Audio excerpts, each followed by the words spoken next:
Bienvenidos a la Basílica Papal de Santa María la Mayor.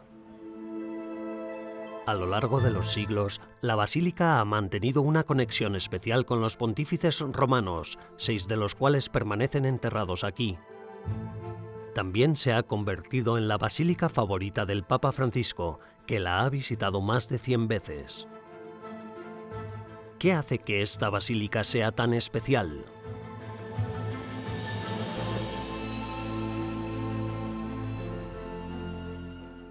En esta serie, Guido Sante, conservador y restaurador de obras de arte, nos cuenta la historia de esta basílica, testigo de dogmas, milagros, papas, reliquias y grandes artistas. Fue a partir de las obras de estos artistas que el estilo barroco se extendió por todo el mundo.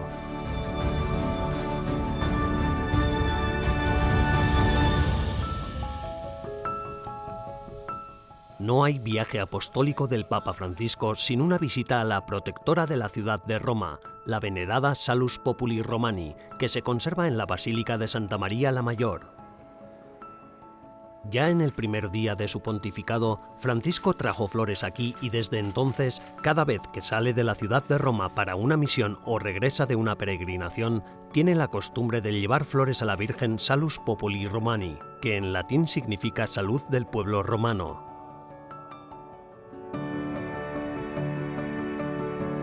A lo largo de la pandemia, el Santo Padre oró fervientemente por la salud del pueblo y del mundo entero frente a la imagen en la plaza de San Pedro y bendiciendo las calles vacías de Roma.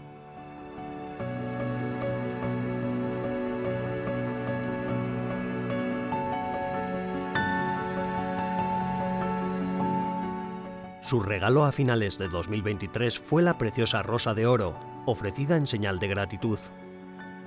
Este icono sirve de brújula espiritual al Papa Francisco.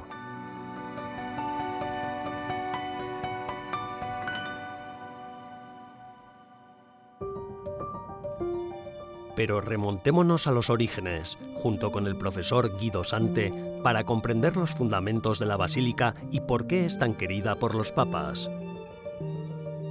Volvamos a la época del Concilio de Éfeso, que zanjó el debate contemporáneo sobre la naturaleza de la maternidad de María proclamando el dogma de la Theotokos. Mientras algunos sostenían que la Virgen era madre solo de la naturaleza humana de Cristo, la Iglesia la declaró finalmente portadora de Dios. La tradición sustenta que la Basílica de Santa María la Mayor fue fundada por el Papa Liberio, pero es el Papa Sixto I a quien debemos la construcción de este extraordinario monumento de la cristiandad, precisamente después del Concilio de Éfeso. El concilio afirmó la maternidad divina de María. La basílica, por supuesto, se convierte en el primer y más importante templo mariano del mundo occidental.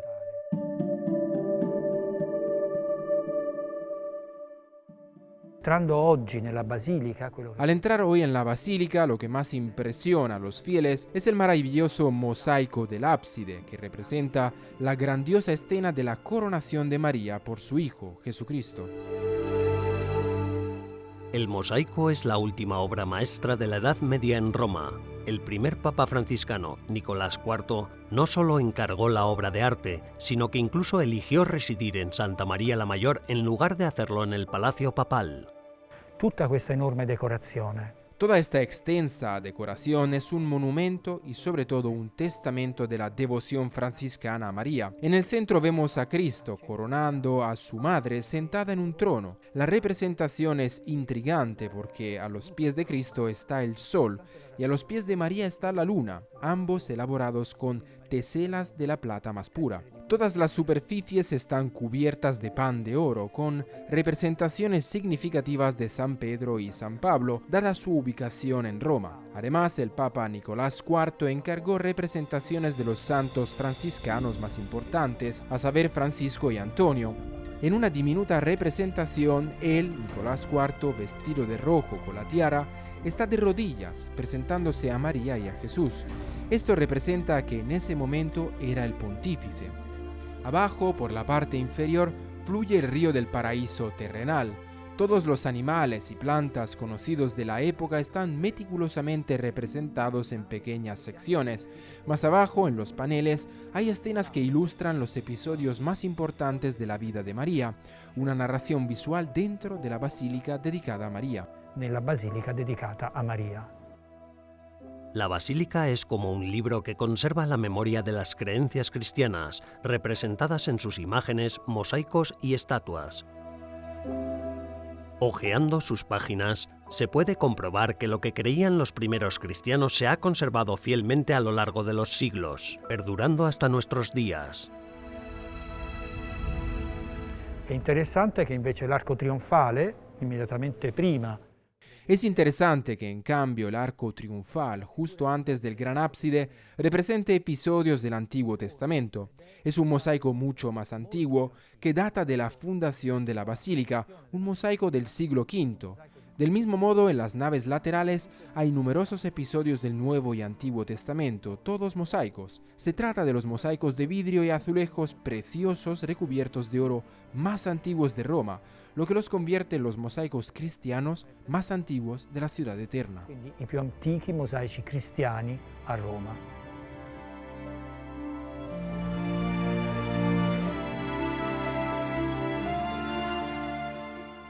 El Papa Nicolás II legó el carisma franciscano a la basílica, que también había sido llamada Santa María ad Praesepium y Betleheme ad Occidente, por contener la reliquia de la cuna del niño Jesús. En homenaje a esta sagrada reliquia y siguiendo la tradición de San Francisco, el Papa Nicolás II introdujo en la basílica el primer Belén de la historia, inspirado en el emblemático Belén viviente de San Francisco en Greccio.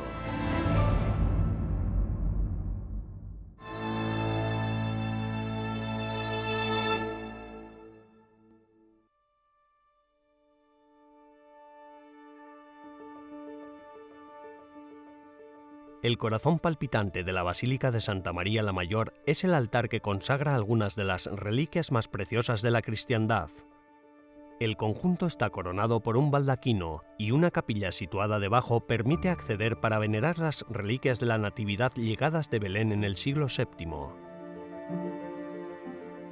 Guido Sante continúa guiándonos a través del tiempo, el arte y la espiritualidad de la Basílica Papal de Santa María la Mayor. Nell'Ottocento invece, il secolo scorso, En el siglo XIX, hace unos 150 años, el Papa Pío IX, que reinó durante muchos años, decidió construir una cripta. Básicamente consistía en abrir una zona en el suelo con dos grandes escaleras que conducían bajo el altar mayor para preservar la Santa Cuna. e lì conservare la Sacra Culla. I pellegrini, i visitatori, i fedeli possono quindi... Así los peregrinos, visitantes y creyentes pueden bajar cada día estas escaleras, entrar en el corazón de la basílica bajo el altar mayor y allí rezar ante la reliquia del pesebre. Esta reliquia consiste en 5 tablones de madera de sicomoro, un árbol oriental, alojados en un gran relicario de cristal, plata y oro, obra de Giuseppe Valadier, en 1802. En el centro de la cripta se encuentra la estatua de Pío IX, una gran estatua que lo representa arrodillado, mirando hacia la reliquia de cara al altar. figura in ginocchio, guardando verso la reliquia e guardando verso l'altare. L'altare, che è una preziosa El altar, una preciosa pila de mármol rojo imperial y pórfido, alberga otras reliquias significativas que conserva esta basílica. Por ejemplo, entre otras están las reliquias de San Jerónimo y las reliquias del apóstol Mateo. di San Girolamo. Existe pues una relación muy estrecha entre la reliquia de la Santa Cuna, las reliquias de la Natividad, de los doctores y de los santos, y el altar mayor. Por encima de todo esto se encuentra un enorme y hermoso baldaquino diseñado y ejecutado por el arquitecto Ferdinando Fuga en 1750 para el jubileo de 1750, por encargo del Papa Benedicto XIV. El baldaquino recuerda al de Bernini de San Pedro, pero ya no pertenece al barroco. Encarna más bien al estilo del siglo XVIII, reflejando el gusto de la época por el arte antiguo. Las columnas son de nuevo de pórfido y mármol imperial, y todas las decoraciones son de bronce dorado, recordando al baldaquino de San Pedro, pero con un estilo completamente diferente. Sono in bronzo dorato, a ricordare sì il baldacchino di San Pietro, ma con uno stile completamente diverso. Cada año, el 5 de agosto, La basílica conmemora su fundación con una lluvia de pétalos de rosas blancas, recordando el milagro de la nevada que el Papa Liberio se encontró en la colina donde está construida la basílica. Según la tradición, María se le apareció en sueños y le ordenó fundar una iglesia dedicada a ella, prometiéndole que al día siguiente nevaría. Era agosto, quindi doveva essere molto caldo, ma il miracolo... Era agosto, así que debía hacer mucho calor, pero se dio el milagro de nevar aquí en esa época del año. Desde entonces siempre se recuerda aquella nevada. En el centro del techo, justo encima de la cripta de Pío IX, el 5 de agosto de cada año se abre una trampilla y durante la solemne misa que conmemora la fundación de la basílica, llueven pétalos de rosas y otras flores blancas, precisamente para recordar la nevada que fundó la basílica por voluntad de María.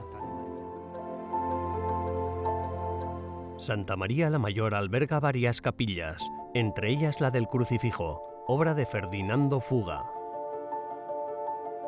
También destaca la capilla Cesi, dedicada a Santa Catalina de Alejandría. Las capillas más bellas e importantes son la capilla Paulina, que alberga el icono Salus Populi Romani, y la capilla Sixtina de la Basílica.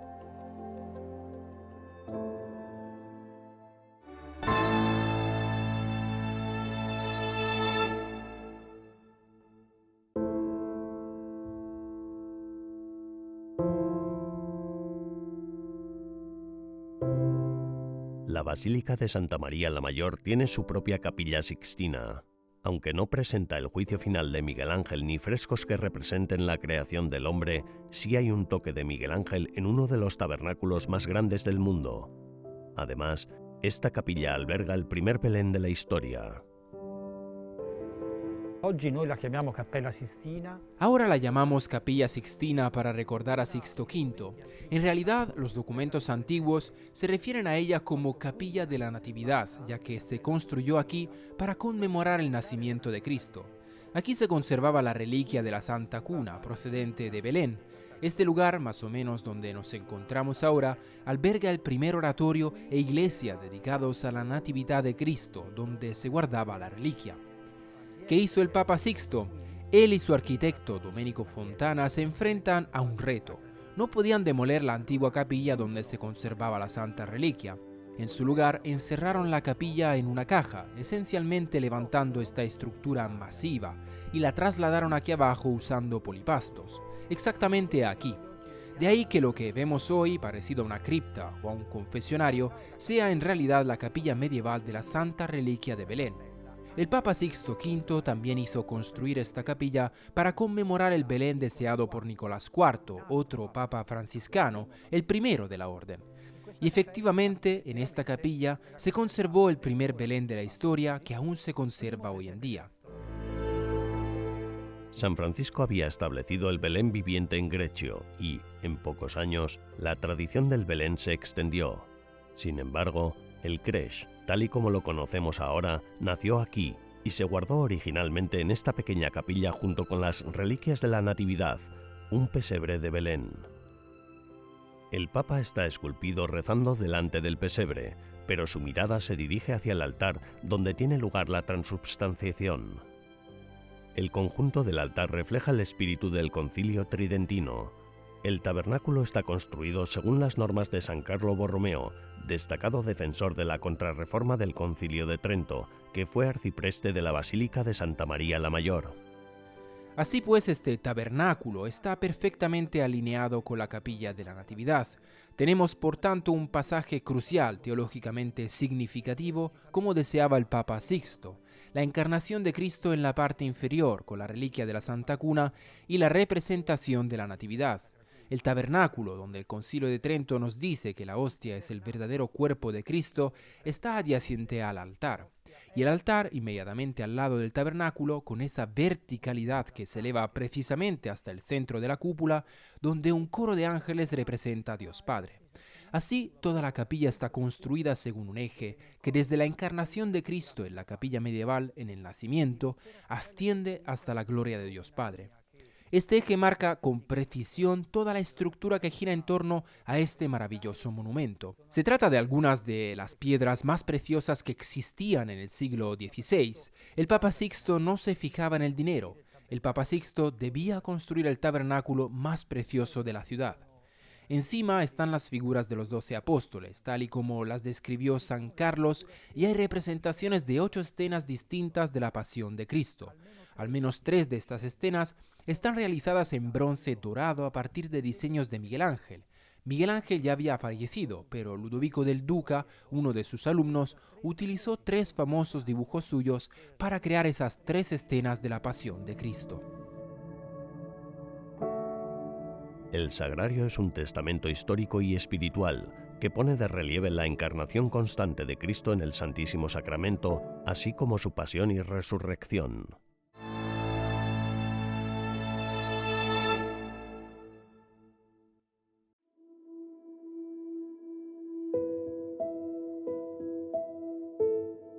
En 1613, el Papa Pablo V Borghese consagró esta magnífica capilla, situada en la nave izquierda de la Basílica de Santa María la Mayor. Construida en un lapso de solo 5 años, la capilla es un testimonio de la profunda devoción del Papa a Nuestra Señora, Salus Populi Romani. Es un Papa extremadamente devoto El Papa, que es extremadamente devoto del icono mariano Salus Populi Romani conservado en la basílica y se considera una reliquia auténtica. La tradición sostiene que el cuadro es obra de San Lucas Evangelista, patrón de los pintores. El Papa Pablo V construye una capilla monumental, muy similar a la que el Papa Sixto había construido apenas 20 años antes. Recluta la ayuda de una serie de artistas que ya habían trabajado en la Capilla Sixtina y que mientras tanto, entre la Capilla Sixtina y la Capilla Paulina, habían trabajado en San Juan de Letrán, la Catedral de Roma, para el jubileo de 1600. Per il giubileo del 1600. Según los conocimientos de Guido Sante, esta capilla, diseñada por Pietro Bernini, padre del legendario escultor Gian Lorenzo Bernini, está considerada la cuna del estilo barroco. Gian Lorenzo, que había perfeccionado sus habilidades de joven, desempeñó un papel importante en la construcción de la Capilla Paulina junto a su padre. En realidad, en esta capilla encontramos ya los primeros ejemplos de lo que será el arte barroco, que caracterizará todo el arte del siglo XVII, primero en Italia, luego en Europa y más tarde en Sudamérica y el resto del mundo. La capilla está perfectamente revestida de mármoles y adornada con grandes pilastras de un mármol muy preciado llamado Broccatello di Spagna. Todos los mármoles utilizados son extremadamente caros. No hay lugar para el ahorro, no se pueden utilizar materiales menos valiosos porque eso no honraría al icono, considerado el más precioso de la ciudad de Roma. La Salus Populi Romani debe recordarse no como la salud de los habitantes de Roma, sino como la salud de todo el Imperio Romano, es decir, de todo el mundo occidental. Di Roma, ma la salute di tutto l'impero romano, cioè di tutto il mondo occidentale. El altar es un precioso relicario elaborado con piedras y bronce dorado. Toda su opulencia está dedicada a María y queda patente en los numerosos detalles. Normalmente, los elementos no visibles al público se dejaban sin adornar, pero en este caso único en Roma, todos los elementos ocultos están recubiertos de oro. Tanto preziosa l'icona e il culto di questa immagine così. Tan precioso es el icono que el culto a esta imagen tan significativa llevó a San Ignacio a celebrar aquí su primera misa. El Papa Francisco, por ejemplo, es particularmente devoto de esta imagen. Aquí fue donde acudió a las 7 de la mañana del 14 de marzo, primer día de su pontificado, para ofrecer flores. Marzo, il primo giorno del suo pontificato, a portare dei fiori. La devoción del Papa Francisco por la Salus Populi Romani va más allá de la de sus predecesores. Adornó el icono con la rosa de oro y, en una reciente entrevista ofrecida al servicio de streaming N+ de la cadena mexicana Televisa, el Papa Francisco reveló que le gustaría ser enterrado en esta basílica. El Papa Gregorio XV, el Papa Sixto, San Pío V, Pablo V Borghese, Clemente XI. Desde este punto de vista, Santa María Maggiore es una especie de pequeño Vaticano, precisamente porque muchos papas devotos de María quisieron ser enterrados aquí y no en San Pedro. El Papa Pablo V no solo quiso ser enterrado aquí, sino que, al igual que el Papa Nicolás IV, decidió residir en esta basílica y estableció su estudio en la sacristía. Durante su papado, tuvo que hacer frente a las renovadas tensiones religiosas entre católicos y protestantes en Alemania, que finalmente desembocaron en el estallido de la Guerra de los 30 Años en 1618. Su respuesta fue más allá del apoyo financiero a la Liga Católica. También adoptó un enfoque cultural, defendiendo la doctrina católica a través de la promoción del arte. El verdadero mensaje de toda la capilla está en el fresco de la parte superior, en el luneto pintado por Cavalier d'Arpino, que en aquella época era el pintor vivo más importante de Roma. En esa imagen, en ese fresco, se representa a San Gregorio Taumaturgo mostrando a María el texto que escribió contra las herejías en el siglo V. El Papa Pablo V elige precisamente este tema de San Gregorio Taumaturgo y su texto contra las herejías en Oriente Medio para crear una conexión cultural y teológica entre las antiguas y las nuevas herejías, concretamente las de Lutero, que en aquellos años habían creado tanta confusión en la Iglesia cristiana occidental. Nella Chiesa cristiana d'Occidente.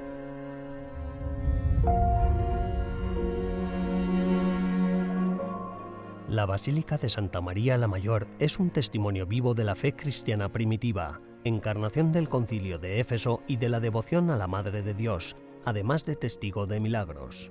Alberga pruebas físicas del humilde nacimiento de Jesús, las primeras representaciones de Nuestra Señora y el lugar de descanso de San Jerónimo, doctor de la Iglesia. La basílica es un lugar importante para el Concilio de Trento y un escaparate de las bellas artes de Miguel Ángel, Bernini y los pioneros del barroco. Por todo ello, la Basílica de Santa María la Mayor es muy querida en el corazón del Papa Francisco, para quien además la Virgen Salus Populi Romani sirve como brújula espiritual.